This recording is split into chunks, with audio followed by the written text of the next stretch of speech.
What's up, ladies and gentlemen? Today we're going to be going over how you can make the perfect pit stop, gain time on your rivals and beat them in the pits. This is smart because this is a literally free time that you don't have to gain on track, because you'll do it every time in the pit stops. Anyways, here's the video.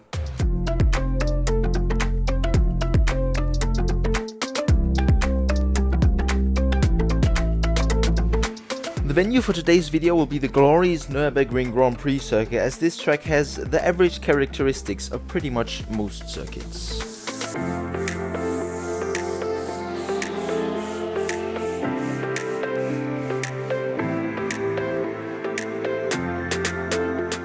Now, so what we're going to do is, on the way on the pit entrance, we're of course going to have practiced our pit entrance so we get this part optimal with the racing line and stuff. Now, what iRacing doesn't tell you is that you can actually brake even later than you think, and even later than most racing games allow.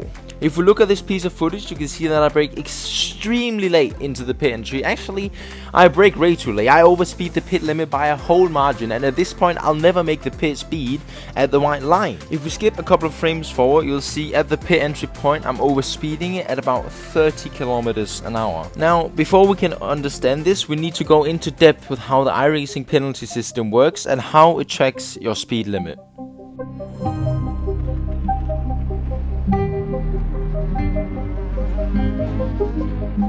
If we go to have a look at a screenshot of me traveling down the pit lane, you can see in the bottom left that I'm actually traveling at 61.4 kilometers an hour when the pit speed limit is at 60. Now, this is because iRacing has a 1.5 kilometer an hour margin for speeding. Why they have that? I don't know. But we're racers, so we're gonna abuse it. Now, it turns out traveling at 0.1 kilometer under the speed limit without a speed limit is kinda risky, which is why you need to be really careful when you pull off this strategy. Now, what does happen when you hit 51.5 kilometers an hour?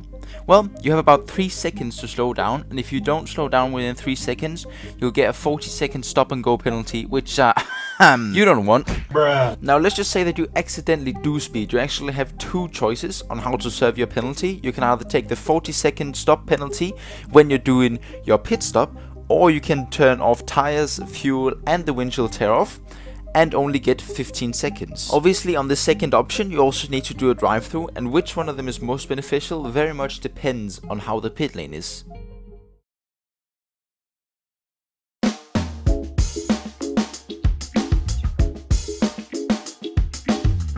Now, the next part of the pit stop is the actual.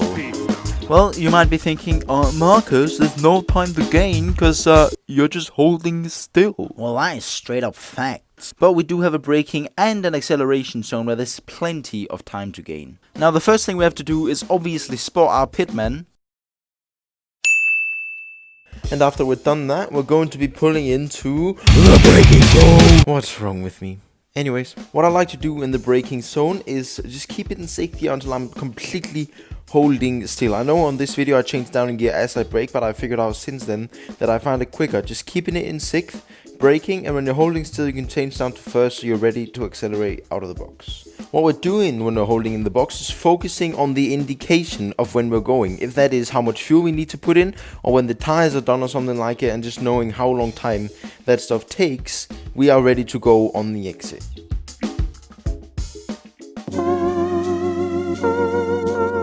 At this point you might think we're completely done, but no, we're not. We're still missing one final part to make the perfect pit stop, which is of course the pit exit. Now, this one, like most other things in life, requires some practice. Technically what we're doing on the pit exit is just a standing start. We're going to be using the clutch to get that optimal buy point and the optimal amount of acceleration to minimize the time loss. For GT cars, LMP2 cars, and in general just most cars, the optimal buy point on the exit is between 40 and 50%, and then after that slowly releasing the clutch. When all of this has been done and all of this has been put together, you should have done the most utterly beautiful and perfect pitstop. Anyways, ladies and gentlemen, we're at the end of the road, and if you enjoyed this video, can I please ask you to hit that subscribe and that like button, as that would help out a whole lot. Anyways, I'm back with a new video soon. I know I've been really inactive lately, which of course isn't that amazing, but I'm getting back into it now, and now I've done this video and actually really enjoyed making this video. So I hope you all enjoyed this, and I'll see you all in the next one. Bye guys.